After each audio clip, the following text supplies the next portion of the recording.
Assalamualaikum warahmatullahi wabarakatuh. Alhamdulillah, alhamdulillahirabbil alamin.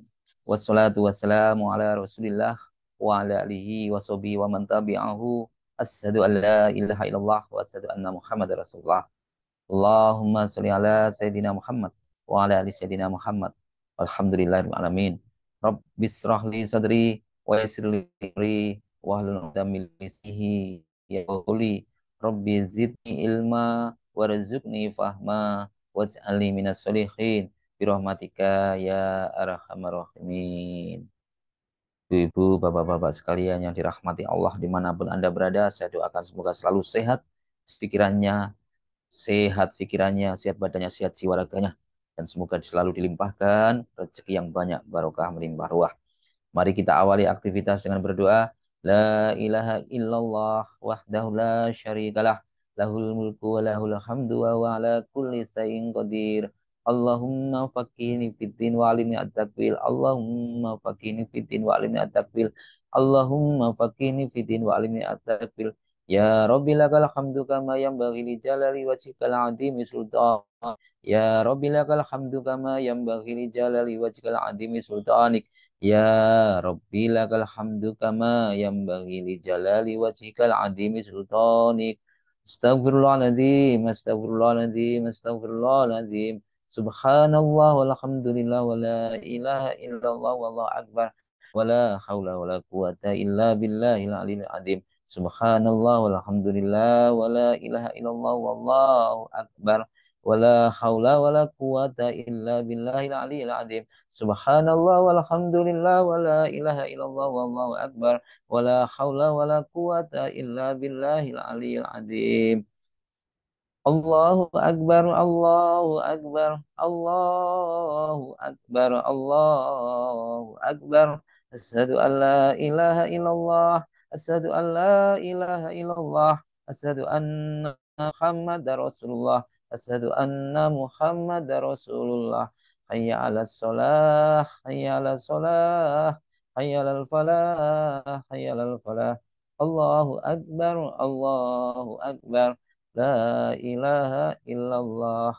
Rabbana zalamna anfusana wa illam taghfir lana wa tarhamna lanakunanna minal khasirin. Rabbana hab lana min azwajina wa dzurriyyatina qurrata a'yun waj'alna lil muttaqina imama. Rabbi anzilni munzalan mubarakan wa anta khairul munzilin. Rabbana innaka jami'un nasi liyaumin la raiba fihi innallaha la yukhliful mi'ad. Rabbana anzil alaina ma'idatan minas sama'i takunu lana indal awwalina wa akhirina wa ayatan minka warzuqna wa anta khairur raziqin. Baik, teman-teman sekalian, pada pagi hari yang indah ini saya ingin menyampaikan pesan bahwa sejatinya manusia dalam hidup tak lepas dari masalah. Namun dalam kali ini saya akan memberikan pendekatan yang berbeda. Pendekatan ini murni dari Al-Qur'an, ya. Apa itu pendekatannya? Yaitu jika kita ada masalah, dan kita pasti punya masalah.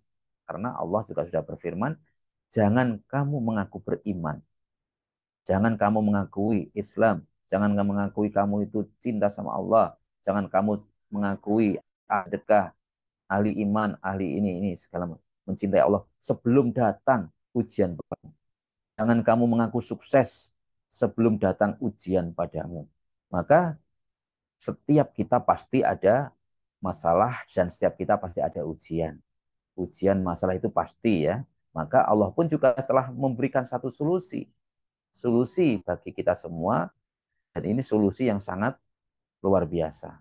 Dalam Al-Qur'an disebutkan surat Al-Baqarah ayat 45, A'udzubillahi minasyaitonirrajim. Bismillahirrahmanirrahim. Wasta'inu bis-sabri was-sholati wa innaha lakabiratan illa 'alal khosiin. Jadikanlah sabar dan sholat sebagai penolongmu, dan sesungguhnya yang demikian itu sungguh berat kecuali bagi orang-orang yang khusyuk. Ditambahkan lagi Quran surat Al-Baqarah ayat 153 yang maknanya, hai orang-orang yang beriman, jadikanlah sabar dan sholat sebagai penolongmu. Sesungguhnya Allah bersama orang-orang yang sabar. Allah bersama orang sabar. Jadi kalau kita kemana-mana bersama itu, kalau kita bersama orang-orang hebat, kalau kita kemana-mana bersama contoh Pak Presiden begitu, gimana? Bangga nggak kita? Tentu kita bangga dan tentu kita diangkat derajatnya. Ini baru presiden. Tapi kalau ini Allah, coba teman-teman sekalian, yang selalu mendampingi kita, yang maha pencipta, yang maha menguasai alam semesta, tentu tidak ada yang tidak mungkin bagi bagi kita. Tidak ada yang tidak mungkin bagi kita. Kita sabar. Maka Allah memerintahkan, ya, Allah memerintahkan agar kita meminta pertolongan dalam setiap hal dengan bersabar menghadapinya, ya, dalam menghadapinya kita harus selalu bersabar. Tidak ada satu solusi dijawab dengan marah-marah, ngambek.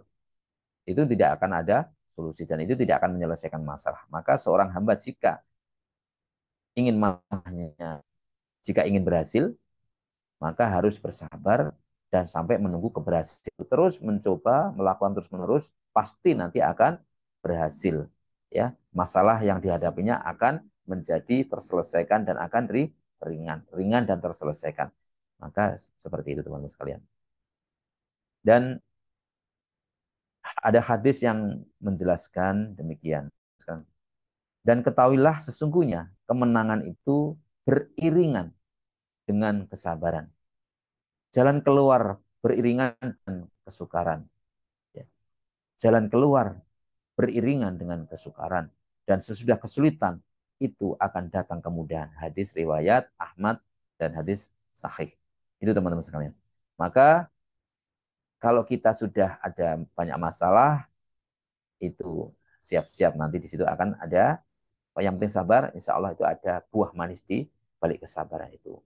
Maka ayat tadi menunjukkan kepada kita khusus keutamaan bagaimana kita sabar.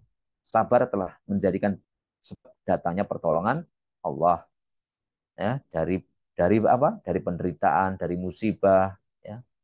Dan para ulama juga menyampaikan bahwa kesabaran itu mencangkup tiga hal: sabar dalam melaksanakan ketaatan kepada Allah, sabar dalam meninggalkan maksiat, dan sabar dalam menghadapi takdir Allah. Pertama, sabar melaksanakan perintah Allah. Kemudian sabar kita diajak untuk berbuat maksiat, kita harus menolaknya. Sabar kita meninggalkan kenikmatan-kenikmatan yang itu ternyata dilarang oleh Allah. Ya, bujuk rayu setan, kita sabar. Kemudian sabar menghadapi kehidupan ini yang tidak sesuai dengan keinginan kita. Kita pengennya A, ternyata kondisinya seperti ini. Kita pengennya B, ternyata kondisi seperti ini. Kita harus sabar. Ya. Selanjutnya itu sholat. Sholat adalah sebagai penolong dari semua permasalahan dalam agama. Ya, sholat itu sebagai penolong. Ada hadis yang menerangkan bahwa Rasulullah SAW bersabda, apabila mengalami suatu permasalahan yang serius, maka Rasulullah itu jika ada masalah serius segera lakukan sholat. Hadis riwayat Daud dan Hasan. Itu teman-teman sekalian. Jadi telah menerangkan dalam kitabnya bahwa sholat akan megah dari perbuatan keji dan mungkar. Jika seseorang hamba meminta pertolongan dengan melakukan sholat dalam setiap urusannya, maka Allah akan memudahkan baginya. Karena sholat merupakan sebagai penghubung antara kita dengan Allah. Berhentinya aktivitas, kemudian melaksanakan sholat, itu tujuannya apa? Untuk menjalin hubungan, komunikasi dengan Allah Subhanahu wa Ta'ala. Maka penting sekali buat kita bahwa saat sholat kita harus betul-betul khusyuk. Di dalam mengerjakan sholatnya harus sempurna. Dan betul-betul menghadirkan Allah dan melakukan sholatnya dengan sempurna. Ya, sempurna. Terutama sholat wajib. Adapun kebanyakan dari kita, sholatnya itu hanya gerakan tubuh saja, sedangkan jiwanya itu kosong, hatinya kosong. Ya, seperti kemarin saya sampaikan, sholat seperti bumbung kosong. Itu yang akhirnya tidak membawa dampak apapun dan akhirnya tidak berkomunikasi dengan Allah. ya, tidak berkomunikasi Allah. Padahal sholat itu sendiri sebenarnya insya Allah dapat mencegah dari perbuatan keji dan mungkar. Sholat itu dapat mencegah dari, maka buah dari sholat makanya orang itu takwa, dan setelah buah dari sholat itu tentunya orang itu semakin dekat dengan Allah. Maka teman-teman sekalian yang perlu diperhatikan di dalam sholat, yang pertama yaitu seorang hamba meminta. Jadi dalam sholat itu kita meminta kepada Allah Subhanahu wa taala dengan sabar dan sholat. Allah yang perlu kita perhatikan yaitu bacaan-bacaan sholatnya, terutama surat Al-Fatihah. Karena apabila kita membaca surat Al-Fatihah dalam sholat, maka sejauhnya kita membacanya dengan tartil, perlahan-lahan. Sebab ada jeda di antara satu ayat ke ayat lainnya yang dipergunakan oleh Allah untuk menjawab bacaan itu. Bacaan kita, sehingga terjadi dialog antara Allah dan hambanya. Melalui apa? Surat Al-Fatihah ini. Ya, ini teman-teman sekalian, tadi sudah saya sampaikan, selama ini kebanyakan kita hanya membaca cepat selesai sholat ya, dan tanpa menghayati makna. Padahal dalam surat Al-Fatihah itu ada dialog. Rasulullah SAW bersabda, Allah Azza wa Jalla berfirman, aku membagi sholat antara aku dan hambaku menjadi dua bagian, dan bagi hambaku apa yang dia mohonkan, terus bagi, dan maka ketika hambaku berkata, ya, jadi kalau saat kita berkata alhamdulillahirabbil alamin, begitu, segala puji bagi Allah Tuhan semesta alam. Allah berfirman, hamidani abdi, hambaku telah memujiku. Itu Allah jawabannya. Dan ketika hamba berkata ar-Rahman ar-Rahim, yang maha pemurah lagi maha penyayang, maka Allah pun jawab, asna alaihi di, hambaku telah memujiku. Dan ketika kita membaca Maliki Yaumiddin, yang menguasai di hari pembalasan, Allah berfirman, majadani abdi, hambaku telah memuliakan aku. Itu jawab Allah. Dan ketika seorang berkata, iyyaka na'budu wa iyyaka nasta'in, hanya kepada engkau kami menyembah dan hanya kepada engkau kami memohon pertolongan, maka Allah pun berfirman, hada baini wa baina abdi wali abdi ma sa'ali. Ini adalah bagianku dan bagianku bagi hambaku apa yang dimintanya. Begitu kita minta itu tadi, ini urusanku. Sudah, urusanku. Apa yang kamu mintakan tadi, ini urusanku. Lalu kita membaca ihdinas siratal mustaqim, siratal ladzina an'amta alaihim, ghairil maghdubi alaihim waladdallin. Tunjukilah kami ya Allah jalan yang lurus, jalan orang-orang yang telah Engkau beri nikmat kepada mereka, bukan jalan mereka yang dimurkai, dan bukan pula jalan mereka yang sesat. Maka Allah menjawab, Allah berfirman, hadali walidi masa'al. Ini adalah bagi hambaku apa yang dia pinta. Artinya apa yang dia, ini urusan hambaku dan hambaku yang dia pinta, maka dia sudah, ini urusanku. Kamu yang menanggung, sudah kami yang menanggung. Allah yang menanggung. Maka di dalam bacaan sholat tadi kita harus tomak nina, harus tartil, harus tomak nina, yaitu terutama di bacaan surat Al-Fatihah, dan bacaan-bacaan yang lain kalau bisa dibaca dengan tartil, dengan tomak nina. Di dalam sholat tadi sebenarnya memang sudah mengandung doa dan luar biasa. Coba kita satu saja. Kalau kita membaca bacaan duduk di antara dua sujud, yaitu Robbik Firli. Jadi harus, tidak boleh Robbik Firli warhamni wajburni warfa'ni warzuqni wahdini wa'afini wa'fu'an, ya. Itu nanti. Padahal di sini kan sudah berdoa teman-teman sekalian. Robbik Firli warhamni wajburni warfa'ni warzuqni wahdini wa'afini wa'fu'ani. Ini luar biasa doanya. Mananya apa? Ayo teman-teman sekalian. Robbik Firli, ya Allah, ampunilah dosaku. Warhamni, belas kasihanilah aku. Warzukni, cukupilah segala kekuranganku. Cukuplah segala kekurangan. Tutuplah segala aibku. Termasuk bisa seperti itu. Warfa'ni, angkatlah derajatku. Angkatlah derajatku. Warzukni, berilah rezeki kepadaku. Warzukni, berilah rezeki kepadaku. Wahdini, berilah aku petunjuk. Wa'afini, berilah kesehatan kepadaku. Wa'fu'ani, berilah ampunan kepadaku. Insya Allah. Ini dua sujud ini sudah berapa doa? 1, 2, 3, 4, 5, 6, 7, 8, 9. Sudah 9 permintaan teman-teman sekalian. Di dalam sholat itu sudah ada 9 sholat, sudah lengkap sekali. Ini baru di dalam sholat, baru bacaan duduk di antara dua sujud. Belum lagi yang lain-lain. Maka sebenarnya setelah sholat kalau kita tidak wiritan, sudah cukup. Tidak apa-apa, karena ini sudah lengkap, sudah banyak bacaannya, sudah lengkap permintaannya. Ya, apalagi nanti di habis sholat kita membaca banyak wiritan-wiritan. Nah, tidak apa-apa itu, tapi jangan sampai waktu sholat kosong. Waktu sholatnya kosong, tidak seperti kosong tadi, bambu kosong tadi, jangan, tidak boleh.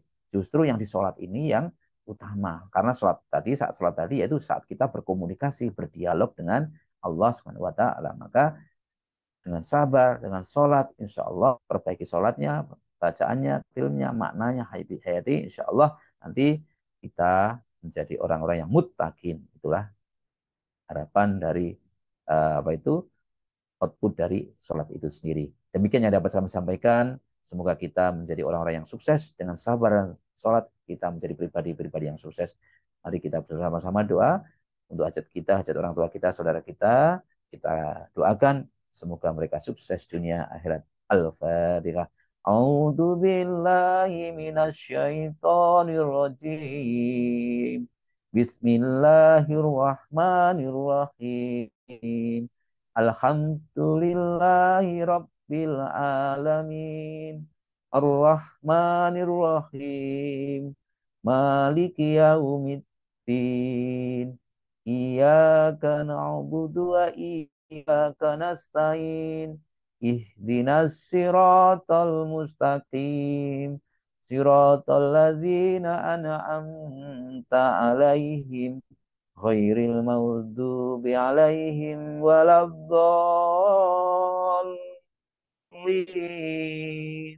Amin. Monggo dilanjut. Bismillahirrahmanirrahim. Idza waqa'atil waqi'ah laisa liwaqa'atiha kadhiba hafidatun rafi'ah idza rujatil ardu rajja wa busatil jibalu bassa fakanat haba'an bassa wa kuntum azwaja salasa wa ashabul maimanati ma ashabul maimanah wa ashabul mash'amati ma ashabul mash'amah والسابقون السابقون أولئك المقربون في جنة النعيم سلات من الأولين وقليل من الآخرين على سرور موضونة متكئين عليها متقابلين يدوف عليهم بلدان محلد بأكواب وأبارق وكأس من ماء لا يصدعون عنها ولا تنزفون وفاكهة مما يتحيرون ولحم طير مما يستهون وحور عين كأمثال اللؤلؤ المكنون جزاء بما كانوا يعملون لا يسمعون فيها لغوا ولا تأثيما إلا قيلا سلاما سلاما وأصحاب اليمين مع أصحاب اليمين في سدر محدود وضح ممدود ودر ممدود وماء مسكوب وفاكهة كثيرة لا مقطوعة ولا ممنوعة وفرش مرفوعة إنا أنشأناهن إنشاء فجعلناهن أبقارا غربا أترابا لأصحاب اليمين سلة من الأولين وسلة من الآخرين وأصحاب الشمال مع أصحاب الشمال في سموم وحميم وظل من يحموم لا بريد ولا كريم إنهم كانوا قبل ذلك مترفين وكانوا يشيرون على الحنس العظيم وكانوا يقولون أئذا متنا وكنا ترابا وعظاما أئنا لمبعوثون أو آباؤنا الأولون قل إن الأولين والآخرين لمجموعون إلى ميقات يوم معلوم ثم إنكم أيها الضالون المكذبون لا آكلون من شجر من زقوم فمالئون منها البطون فشاربون عليه من الحميم فشاربون شرب الهيم هذا نزولهم يوم الدين نحن خلقناكم فلولا تصدقون أفرأيتم ما تمنون أأنتم تخلقونه أم نحن خالقون نحن قدرنا بينكم الموتى وما نحن بمسبوقين على أن نبادل أمثالكم بل ننشئكم فيما لا تعلمون ولقد علمتم النشأة الأولى فلولا تذكرون أفرأيتم ما تحرثون أأنتم تزرعونه أم نحن الزارعون لو نشاء لجعلناه حطاما فظلتم تفكهون إنا لمغرمون بل نحن محرومون أفرأيتم الماء الذي تشربون أأنتم أنزلتموه من المزن أم نحن منزلون لو نشاء جعلناه أجاجا فلولا تشكرون أفرأيتم النار التي تورون أأنتم أنشأتم شجرتها أم نحن منشئون نحن جعلناها تذكرة ومتاعا للمؤمن فسبح باسم ربك العظيم فلا أقسم بمواقع النجوم وإنه لقسم لو تعلمون عظيم إنه لقرآن كريم في كتاب معنون لا يمسه إلا المطهرون تنزيل من رب العالمين أفبهذا الحديث أنتم مدهنون وتجعلون رزقكم أنكم تكذبون فلولا إذا بلغت الحلقوم وأنتم حينئذ تنظرون ونحن أقرب إليه منكم ولكن لا تبشرون فلولا إن كنتم غير مدينين ترجعونها إن كنتم صادقين فأما إن كان من المقربين فروح وريحان وجنة النعيم وأما إن كان من أصحاب اليمين فسلام لك من أصحاب اليمين وأما إن كان من المكذبين الضالين فنزل من همهم وتسلية جحيم إن هذا لهو حق اليقين فسبح باسم ربك العظيم صدق الله العظيم